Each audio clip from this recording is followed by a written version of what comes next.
one thing you'll notice before Jesus teaches his disciples to pray is he teaches them how not to pray. And this may seem rather cruel.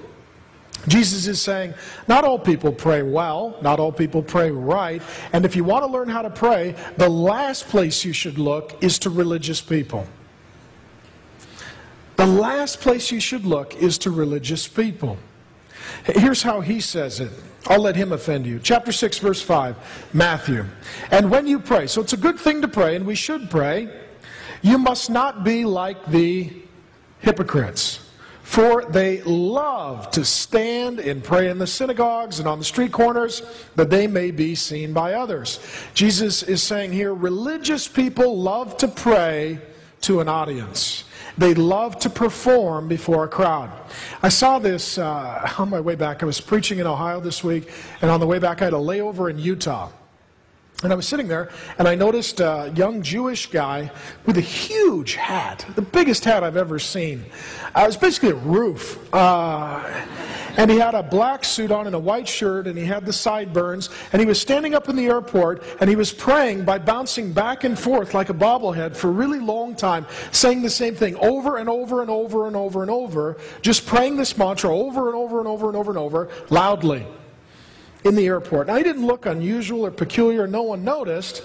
No, but this guy looked like a freak, right? I mean, I was walking by going, wow, thank you God, I'm on another team. That I have to wear a big hat and stand in the middle of the airport and bounce back and forth like I'm having my own personal earthquake, saying the same thing over and over and over. So I was waiting for him to get done praying so I could go talk to him and read him Matthew 6. I thought, I'm preaching on it Sunday, I'll share this verse and see how he responds. And he kept praying. He kept doing this for a long time. And I wanted licorice. So I went and bought licorice. This would be an illustration of the difference between our religions. I went to buy licorice while he was praying very loudly in the airport. And when I came back, he was talking on the phone. And I waited until my flight, and he was still on the phone, so I didn't get a chance to talk to him. But I really thought in my heart, it's really sad that guy has that kind of relationship with God. I'm sure certain people are looking at it going, man, look how devoted he is. Look how committed he is. And Jesus would say, look how silly he is. So we say, that's not nice. What happens is that religious people like to put themselves out in public so that everyone will think well of them and that everyone will act like them. And in making fun of them, Jesus is saying, don't imitate them. Religious people seem very bold, confident. They're very disciplined. They're very organized. They're very systematic. They're very formal. Jesus says, no, don't pray like that. Don't pray like that. You don't need to put down a mat and face east 3 times a day, no matter what you're doing. We pray differently. Those of us who are Christian, we pray differently. He says, don't pray like that. Well, you'll see in a minute, he's ultimately going to tell us not to look to religious people to learn how to pray, but look to children who have a good dad and see how the kids interact with their daddy. If you want to learn about prayer, that's where you look.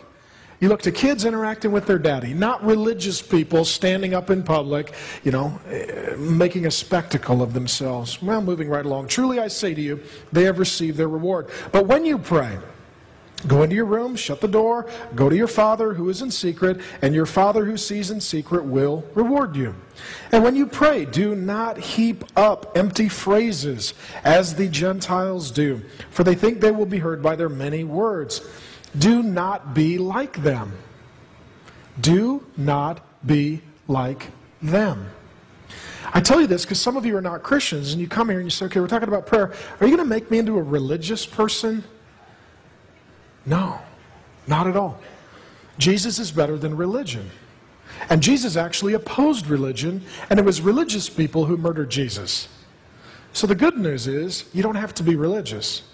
You can be like Jesus and follow his instruction.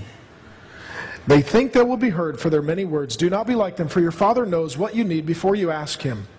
And he's going to say, pray like this. So here is the problem with religious prayer. First of all, Jesus says, religious prayer is for an audience, not for God. It's to impress people, not to connect with God.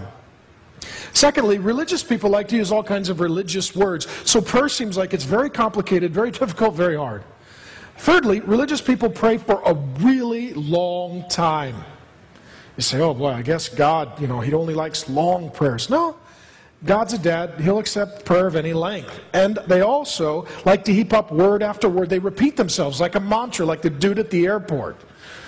I'm a dad. I would be so frustrated if my kids came up to me and said, I want a peanut butter jelly sandwich, I want a peanut butter jelly sandwich, I want a peanut butter jelly sandwich, I want a peanut butter jelly sandwich, I want a peanut butter jelly sandwich, I want a peanut butter jelly sandwich, I want a peanut butter jelly sandwich. I'd be like, look, I got it. I totally got it.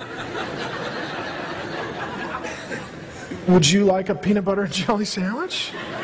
You don't need to ask me 57 times, wear me down. We're not arm wrestling, you're going to beat your dad. Just ask. Religious people don't understand God, and religious people, as a result, don't understand prayer.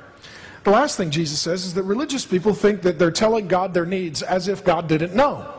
The primary point of prayer is not to go to God and say, God, here's what I need. It's not like God's in heaven going, thanks for telling me. I had no idea.